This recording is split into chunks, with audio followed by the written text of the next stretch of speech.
வணக்கம். மாலை முரசு செய்திகளை விரிவாக பார்ப்பதற்கு முன் தலைப்புச் செய்திகளை பார்க்கலாம்.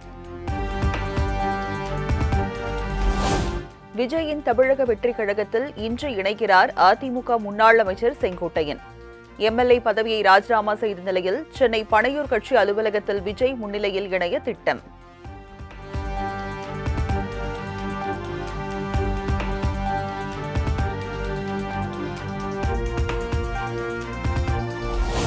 தவேக தலைவர் விஜயுடன் 2 மணி நேரத்திற்கு மேலாக செங்கோட்டையன் முக்கிய ஆலோசனை.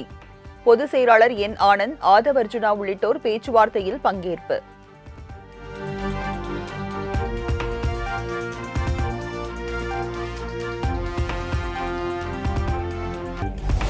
தவேகாவில் இணையவுள்ள செங்கோட்டையனுக்கு முக்கிய பதவி வழங்கப்பட உள்ளதாக தகவல்.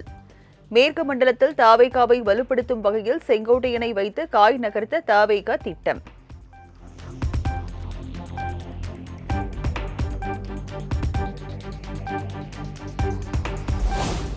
செங்கோட்டையனின் முடிவுக்கு பின்னணியில் பாஜக மற்றும் RSS அமைப்புகள் இருப்பதாக திருமாவளவன் விமர்சனம். அதிமுகவை பலவீனப்படுத்துவதை பாஜகவினர் ஒரு திட்டமாகவே செயல்படுத்தி வருவதாகவும் பேச்சு. தனிப்பட்ட முறையிலே தன்னிச்சையாக திரு செங்கோட்டையன் அவர்கள் இந்த முடிவை எடுத்திருந்தால் அதிலே நாம் எந்த கருத்தையும் சொல்வதற்கு இல்லை. ஆனால் இதன் பின்னணியில் பாஜக, RSS ஆகிய அமைப்புகளின் கைகளும் நீண்டிருக்குமா என்கிற கேள்வியும் எழுகிறது. அதிமுகவை பலவீனப்படுத்துவதை ஒரு செயல் திட்டமாகவே கொண்டு பாஜக செயல்பட்டு வருகிறது. அது அதிமுகவுக்கும் நல்லதல்ல, தமிழ்நாட்டு அரசியலுக்கும் நல்லதல்ல என்று கூறி வருகிறேன்.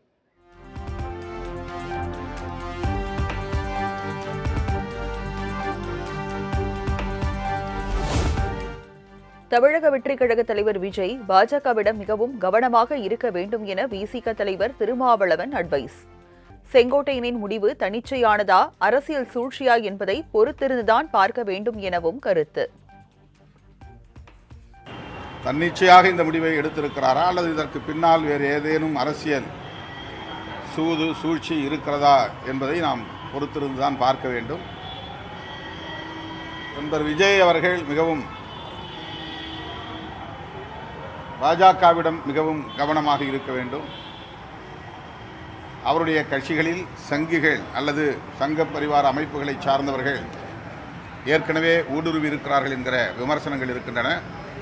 மேலும் மேலும் ஊடுருவல்கள் நிகழ்ந்தால் அவருடைய அரசியல் என்பது கேள்விக்குறியாக மாறும் என்பது என்னுடைய கருத்து.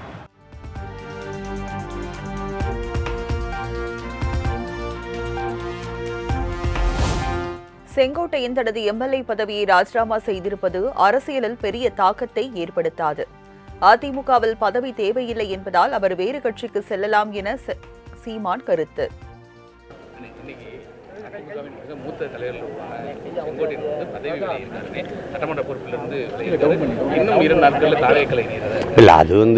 அது ஐயாவுடைய விருப்பம். ஏன்னா அவங்க தமிழ்நாட்டில் ஒரு மூத்த அரசியல்வாதியாகவும் தலைவராக இருக்காங்க.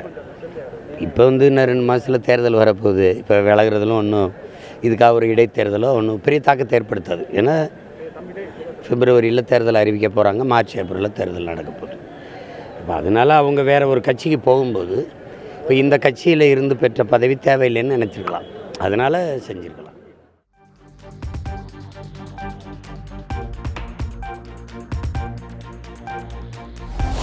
தமிழ்நாட்டில் துரோகத்தை வீழ்த்த 3வது பெரிய அணி உருவாகி வருகிறது. அதற்கான பணிகள் தற்போது நடைபெற்று வருவதாக அமமுக பொதுச் செயலாளர் டிடிவி தினகரன் பேட்டி. துரோகிங்கிறத தவிர இவர் ஒரு வார்த்தை தவறாக சொல்லவில்லை.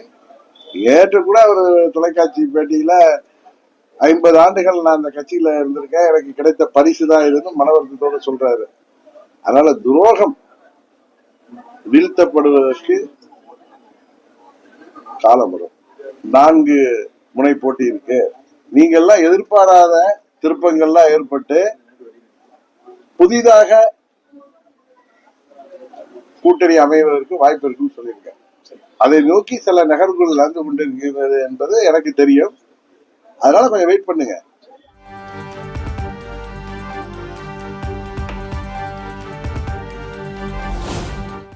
அமைதி பூங்காவாக இருக்கும் தமிழ்நாட்டை தீவிரவாத மாநிலம் என திமிரெடுத்து பேசுகிறார் ஆளுநர் என் ரவி என முதலமைச்சர் காட்டம்.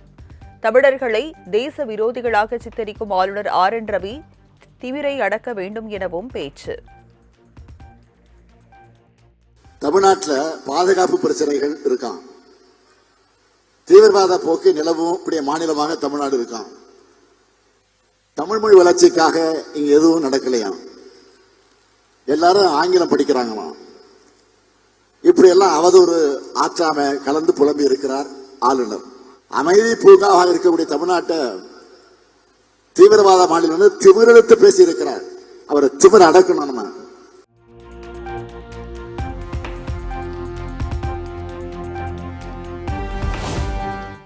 தீவிரவாதத்தை தடுக்க முடியாத பாஜகவினர் தமிழ்நாட்டிற்கு பாடம் எடுக்க வேண்டாம். பாஜக ஆட்சியில்தான் பஹல்காம் தாக்குதல், செங்கோட்டை தாக்குதல் நிகழ்ந்துள்ளது என முதலமைச்சர் மு.க.ஸ்டாலின் குற்றச்சாட்டு. தீவிரவாத போக்கு நிலவும் கூடிய மாநிலமாக தமிழ்நாடு இருக்கான். தமிழ் மொழி வளர்ச்சிக்காக இங்க எதுவும் நடக்கலையாம், எல்லாரும் ஆங்கிலம் படிக்கிறாங்களாம். இப்படி எல்லாம் அவதூறு ஆற்றாம கலந்து புலம்பி இருக்கிறார் ஆளுநர். ஒன்றிய பாஜக ஆட்சியில தான் பஹல்காம் தீவிரவாத தாக்குதல் நடந்து சுற்றுலா போன அப்பாவி மக்கள் பலியானாங்க. ஒன்றிய பாஜக ஆட்சியில தான் டெல்லி செங்கோட்டை கிட்ட குண்டு வெடிப்பு நடந்து அங்கே மக்கள் பல பேர் பலியானாங்க. பாஜக ஆட்சியில தான் மணிப்பூர் 10 இன்னைக்கு எரிஞ்சுக்கிட்டு இருக்கு.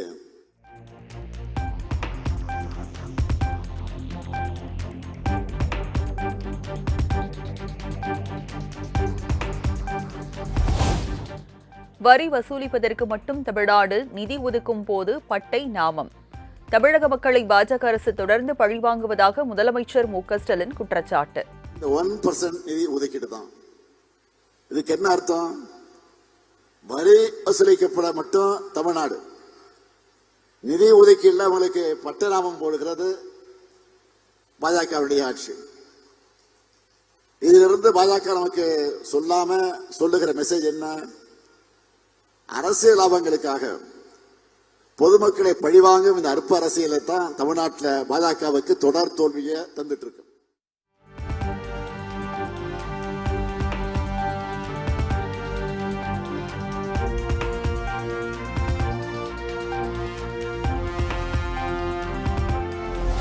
விவசாயி என கூறும் பழனிசாமி பிரதமரை சந்தித்து நெல்லின் ஈரப்பத அளவை அதிகரிக்க கோரிக்கை விடுக்காது ஏன் என முதலமைச்சர் மு.க.ஸ்டாலின் கேள்வி.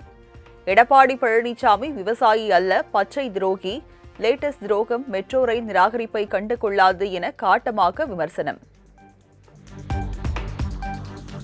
பச்சை துரோகம் செய்தார்னு நான் சொன்னதும் அவருக்கு கோபம் பொத்துக்கிட்டு வந்துச்சு.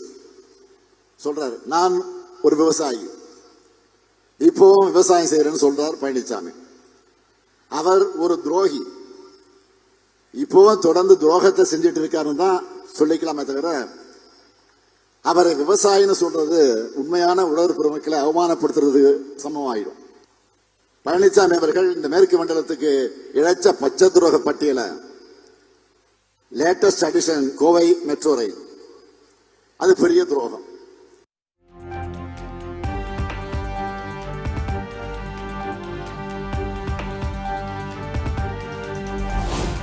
சென்னை மெட்ரோ 2ஆம் கட்ட திட்டத்திற்கு தாங்கள் விடுத்த கோரிக்கையை ஏற்று 63,246 கோடியை ஒதுக்கியது மத்திய அரசு.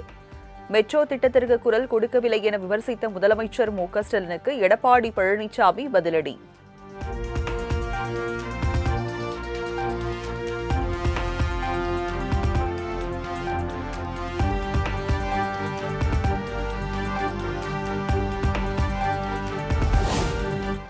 விடுபட்டவர்களுக்கு டிசம்பர் 15 மகளிர் உரிமை தொகை வழங்கப்படும். ஈரோட்டில் நடைபெற்ற அரசு நலத்திட்ட விழாவில் முதலமைச்சர் மு.க.ஸ்டாலின் அறிவிப்பு. மீதம் இருக்கக்கூடியவர்களும் கணக்கெடுக்கப்பட்டிருக்கிறது. விடுபட்டவர்கள் அதுவும் டிசம்பர் 15ஆம் தேதியிலிருந்து அதுவும் வழங்கப்பட இருக்கிறது என்பதை மகிழ்ச்சியோடு நான் தெரிவித்துக்கிறேன்.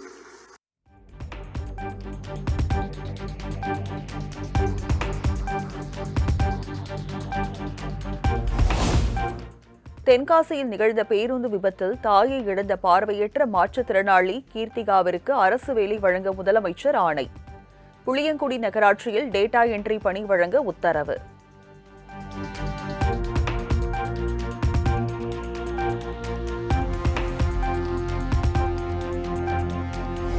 தென்மேற்கு வங்கக்கடல் பகுதிகளில் நிலவும் ஆழ்ந்த காற்றழுத்த தாழ்வு பகுதி இன்று காற்றழுத்த தாழ்வு மண்டலமாக வலுப்பெற வாய்ப்பு.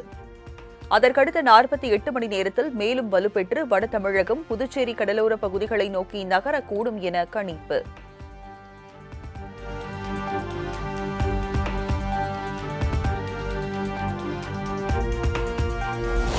திருவாரூர், நாகை, மயிலாடுதுறை, கடலூர், விழுப்புரம், செங்கல்பட்டு ஆகிய 6 மாவட்டங்களுக்கு வரும் 29ஆம் தேதி அதி கனமழைக்கான ரெட் அலர்ட். சென்னை, காஞ்சிபுரம், ராணிப்பேட்டை உள்ளிட்ட 9 மாவட்டங்களுக்கு ஆரஞ்ச் அலர்ட் விடுப்பு.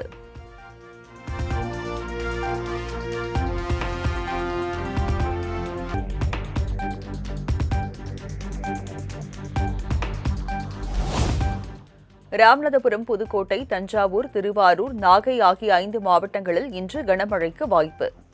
தஞ்சாவூர், திருவாரூர், நாகை ஆகிய 3 மாவட்டங்கள் மற்றும் காரைக்காலுக்கு நாளை மிக கனமழைக்கான ஆரஞ்ச் அலர்ட்.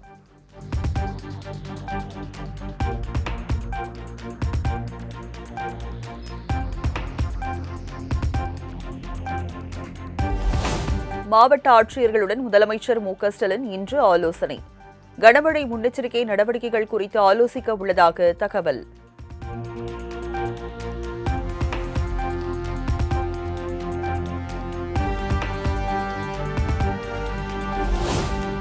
மழையால் பாதிக்கப்பட்ட பயிர்களுக்கு ஏக்கர் ஒன்றுக்கு 25,000 ரூபாய் வழங்க வேண்டும்.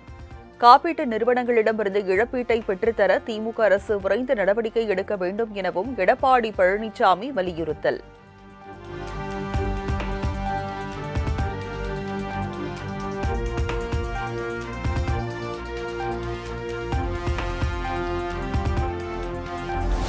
பருவமழை முன்னெச்சரிக்கை நடவடிக்கைகளை அரசு மேற்கொள்ளாததால் டெல்டா மாவட்டங்களில் 3 லட்சம் ஏக்கர் நெற்பயிர்கள் சேதம். 50,000க்கும் மேற்பட்ட வாழைகள், நெல் மூட்டைகள் சேதம் எனவும் விவசாயிகள் கடும் இன்னலுக்கு ஆளாகி இருப்பதாகவும் எடப்பாடி பழனிசாமி குற்றச்சாட்டு.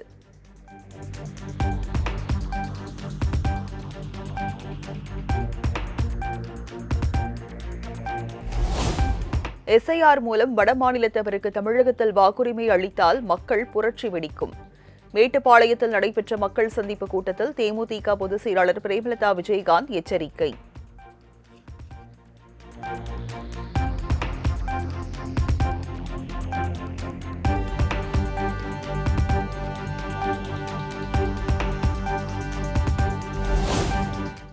இந்த தேசத்தை பிளவுபடுத்த வேண்டும் என சில மதவாத சக்திகள் துடிதுடித்துக் கொண்டிருக்கிறார்கள். தமிழ்நாடு காங்கிரஸ் கமிட்டி தலைவர் செல்வ பெருந்தகை காட்டம்.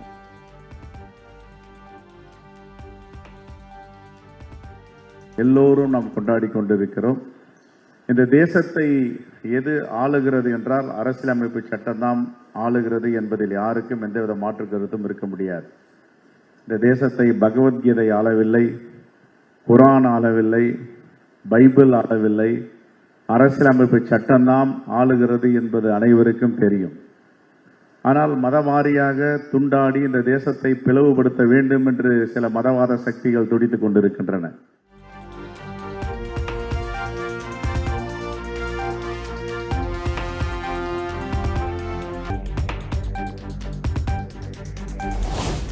சாலையோர வியாபாரத்தை நெறிப்படுத்துவது தொடர்பாக அறிக்கை தாக்கல் செய்யாதது ஏன்? சென்னை மெரினா கடற்கரை மேம்பாட்டில் நகராட்சி ஆணையர் மற்றும் சுற்றுச்சூழல் துறைக்கு அக்கறை இல்லை எனவும் சென்னை உயர்நீதிமன்றம் அதிருப்தி.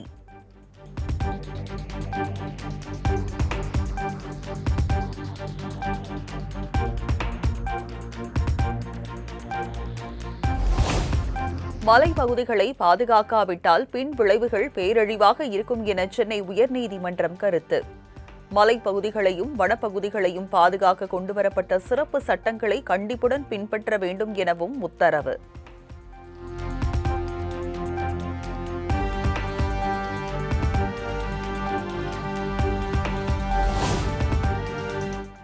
நெல்லை வண்ணாரப்பேட்டையில் குண்டும் குழியுமான சாலையை சீரமைக்க மண் சட்டியுடன் களமிறங்கிய முன்னாள் பெண் மேயர்.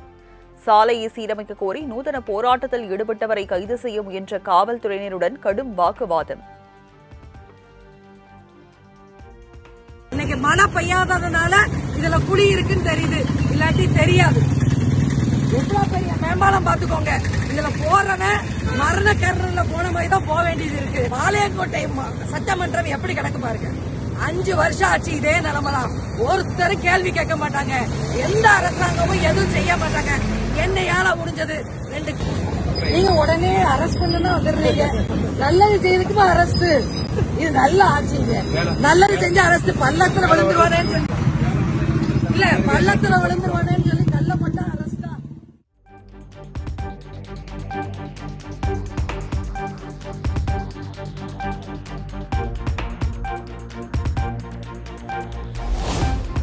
சிவகங்கை இளையான்குடியில் தேர்தல் பிரிவு முதுநிலை ஆய்வாளர் கையை கிழித்துக் கொண்டு தற்கொலை முயற்சி.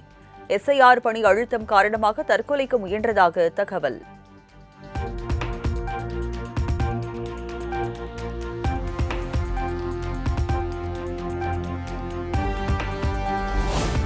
சிவகாசியில் பேப்பர் கட்டிங் மெஷின் நிறுவனத்தில் பட்டப்பகலில் பெட்ரோல் குண்டு வீசப்பட்ட சம்பவம்.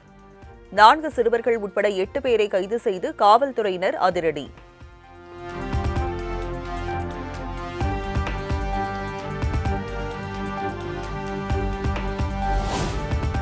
வத்தலக்குண்டு அருகே கால்நடை மருத்துவர் வீட்டில் நகை பணம் கொள்ளை. சிசிடிவி காட்சியின் அடிப்படையில் காவல்துறையினர் தீவிர விசாரணை.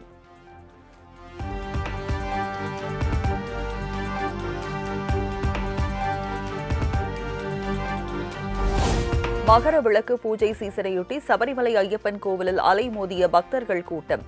பல மணி நேரம் நீண்ட வரிசையில் காத்திருந்து சாமி தரிசனம்.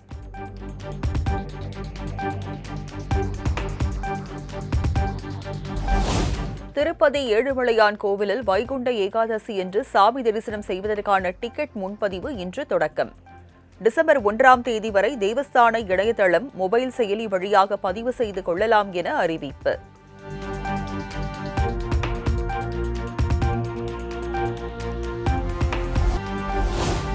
கர்நாடக முதலமைச்சர் சித்தராமையா, டி.கே. சிவகுமார் இடையே மோதல் போக்கு நீடித்து வருவதன் எதிரொலி.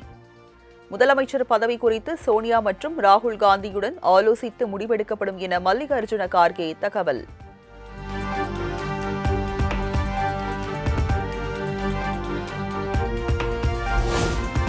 பனிரெண்டு மாநிலங்கள் மற்றும் யூனியன் பிரதேசங்களில் சுமார் 99% பேருக்கு எஸ்ஐஆர் படிவங்கள் விநியோகம். 63% விண்ணப்பங்கள் டிஜிட்டல் மயமாக்கப்பட்டுள்ளதாகவும் இந்திய தேர்தல் ஆணையம் தகவல்.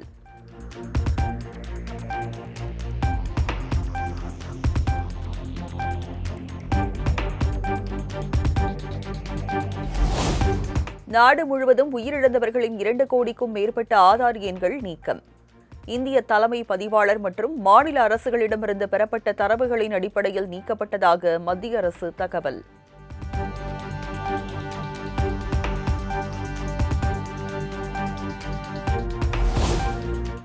பாகிஸ்தான் முன்னாள் பிரதமர் இம்ரான்கான் அடியலா சிறையில் மர்மமான முறையில் கொல்லப்பட்டதாக தகவல். ஊடகங்களில் பரவிய செய்திகளால் பாகிஸ்தான் மற்றும் ஆப்கானிஸ்தானில் பதற்றம் அதிகரிப்பு.